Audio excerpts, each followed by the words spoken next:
Hello students, I am Neha Tripathi once again with you.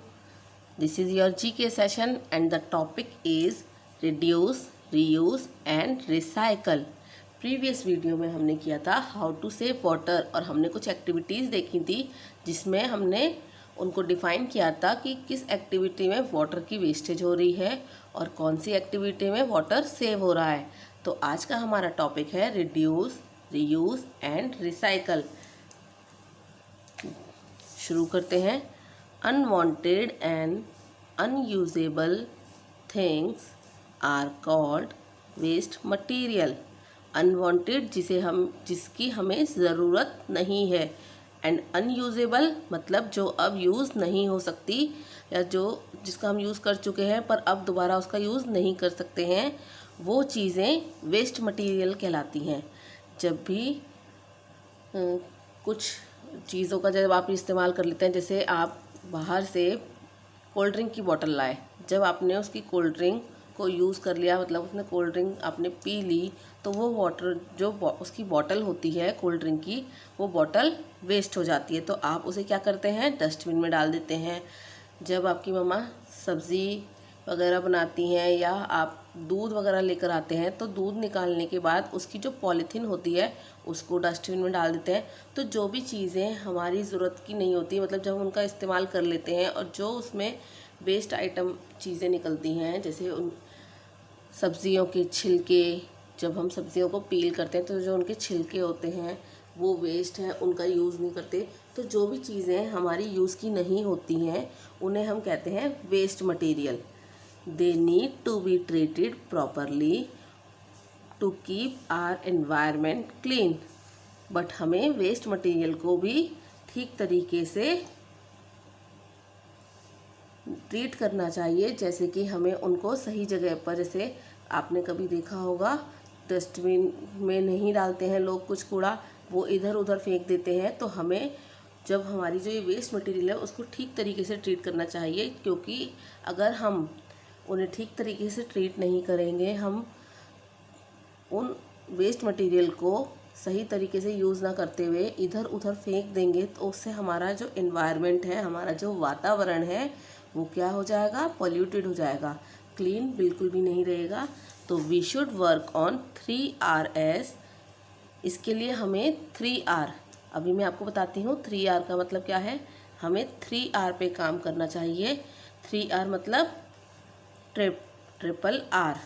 First reduce, reuse, recycle. सबसे पहले जानते हैं what is the meaning of reduce.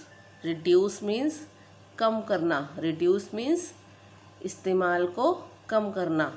Reuse मतलब चीज़ों को दोबारा इस्तेमाल करना, और रिसाइकल उनको रिसाइकल करके किसी और फॉर्म में दोबारा यूज़ करने के लिए के लायक बनाना। तो अब हम इनके बारे में पढ़ते हैं। सबसे पहले हम पढ़ेंगे what is the meaning of reduce, या रिड्यूस में हम क्या करते हैं। रिड्यूस का मतलब होता है, मैंने आपको बताया, चीज़ों का इस्तेमाल जो उनका जितना, अगर हम उनकी ज़्यादा इस्तेमाल करते हैं तो हम उनको कैसे थोड़ा कम यूज़ कर सकते हैं, उनकी इस्तेमाल को कम करना। जैसे कि do not use plastic bag. हमें प्लास्टिक बैग, आपने देखी होंगी पॉलीथीन, उनका यूज़ नहीं करना चाहिए। प्लास्टिक बैग का आपने कई बार सुना होगा, टीवी पे, न्यूज़पेपर में भी देखा होगा, स्कूल में भी आपकी मैम ने बताया होगा। प्लास्टिक बैग का यूज़ नहीं करना चाहिए। उसका रीज़न है क्योंकि जो ये प्लास्टिक बैग होते हैं, उनकी जो प्लास्टिक है वो काफ़ी टाइम के बाद रिसाइकल होती है, और उससे जब हम उसे जलाते हैं तो उसमें से एक बहुत विषैली गैस निकलती है जो कि हमारी एनवायरनमेंट को पल्यूटेड करती है, हमारी एयर को भी गंदा करती है। तो हमें प्लास्टिक बैग को यूज़ नहीं करना चाहिए। सेकंड है switch off the lights when not needed. मैंने आपको पहले ही बताया था सेव एनर्जी वाले लेसन में, जब भी हम लाइट का, फ़ैन का, टीवी का यूज़ नहीं कर रहे हैं तो हमें उसको स्विच ऑफ कर देना चाहिए, क्योंकि इससे एनर्जी की वेस्टेज होती है। तो अगर हम ऐसा करेंगे तो हम अपनी एनर्जी की जो रिक्वायरमेंट है उसको रिड्यूस कर रहे हैं। कई बार ऐसा होता है कि वो फालतू में चलती रहती है, तो जब भी उसका यूज़ नहीं है तो आप उसे ऑफ़ कर दें, जिससे आप एनर्जी को रिड्यूस कर रहे हैं, उसकी यूजेस को रिड्यूस कर रहे हैं। Turn the water tap of when not in use. Water के टैप को, पानी के नल को ऑफ़ कर देना जब भी वो यूज़ नहीं हो रहा, क्योंकि अगर वो खुला रहेगा तो वाटर वेस्ट होगा। इसीलिए जितना आपको ज़रूरत है आप उतना ही यूज़ करें। इससे आप वाटर की वेस्टेज को बचा सकते हैं और वाटर के यूज़ को भी रिड्यूस कर सकते हैं। कई बार ऐसा होता है कि पानी चलता रहता है, नल खुला रहता है और वाटर की बहुत सारी वेस्टेज होती रहती है। अब हमारा नेक्स्ट पॉइंट है reduce buying plastic toys, accessories और एट्सेट्रा।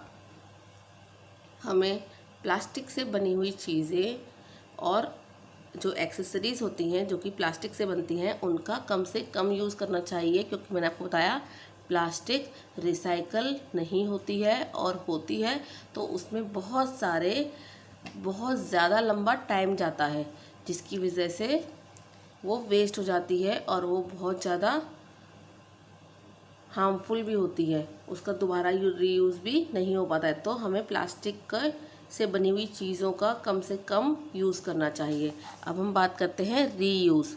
रीयूज़ मतलब चीज़ों को दोबारा इस्तेमाल करना। Use reusable grocery bag, bottles etcetera. हमें रीयूजेबल मीन्स जो दोबारा हम इस्तेमाल कर सकते हैं, ऐसे ग्रॉसरी मतलब राशन के बैग, सब्जियों के बैग, बॉटल, इनका यूज़ करना चाहिए। आपने देखा होगा जब भी हम आपके पापा मम्मी जाते हैं मार्केट तो वो थैला लेके जाते हैं, तो क्या वो हर बार थैला चेंज करते हैं, वो बैग चेंज करते हैं? नहीं। तो अगर हम इस तरीके के जूट या कपड़े के बने हुए बैग को मार्केट लेके जाएंगे तो हम उन्हें बार बार जब भी हमें ज़रूरत होगी या जब भी हम मार्केट जाएं हम उन्हें दोबारा यूज़ कर सकते हैं। तो रीयूज़ करते हैं हम उन कपड़े के और जूट के बैग को, जबकि पॉलीथीन एक बार हम जब सामान लाते हैं तो वो गंदी हो जाती है, फट जाती है, तो हम उसको रीयूज़ नहीं कर सकते। तो इसलिए हमें हमेशा उसका जूट का और कपड़े के क्लोथ के बैग का यूज़ करना चाहिए, क्योंकि वो रीयूजेबल होते हैं। तो हम एक ही चीज़ को, एक ही बैग को कई बार यूज़ कर सकते हैं। हमारा सेकंड पॉइंट है अवॉइड वेस्टेज ऑफ पेपर। हमें पेपर को भी वेस्ट नहीं करना चाहिए। आप में से बहुत सारे बच्चे होंगे जो अपनी नोटबुक के पेजेस को फाड़ते रहते हैं।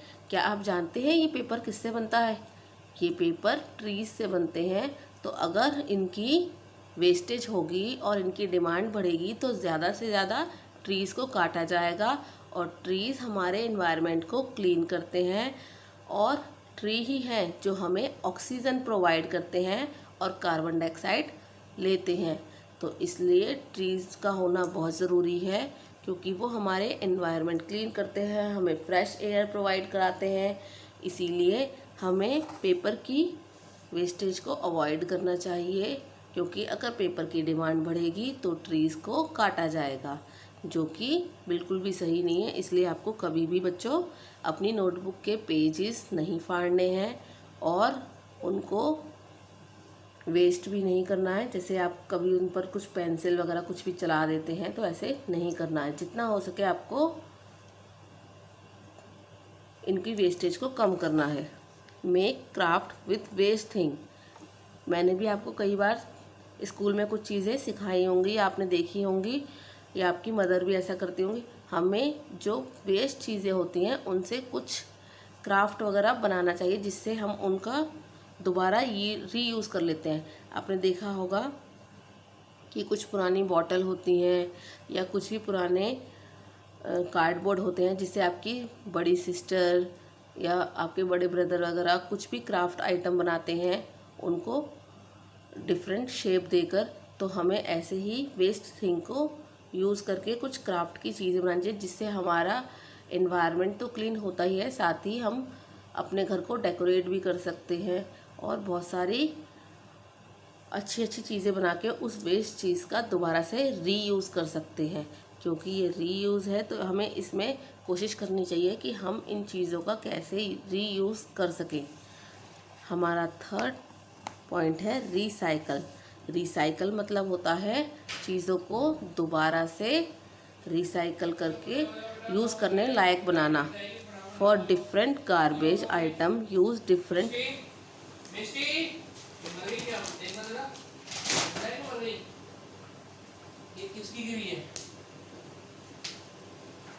For different garbage item use different बिन।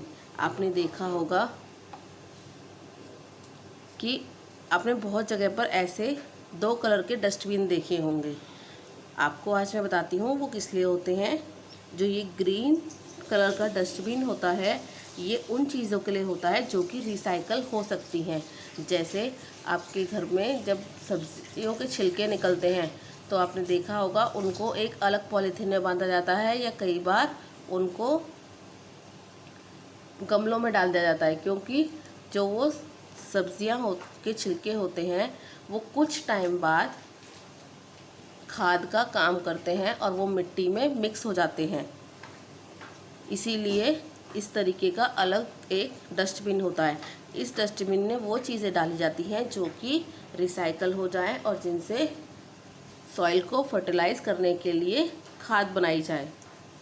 और जो ब्लू कलर का डस्टबिन होता है वो इसलिए होता है इसमें वो चीज़ें डाली जाती हैं जो कि रिसाइकल नहीं हो सकती है, जैसे कि प्लास्टिक बॉटल, नीडल और बहुत सारी चीज़ें हैं, CFL, ये रिसाइकल नहीं हो सकते हैं। इसलिए इनको ब्लू कलर के डस्टबिन में डाला जाता है, जबकि ग्रीन कलर के डस्टबिन में वो चीज़ें डाली जाती हैं जिनको हम रिसाइकल करके दोबारा किसी अलग वे में यूज़ कर सकते हैं या उससे हम सॉइल की फर्टिलाइज को बढ़ा सकते हैं।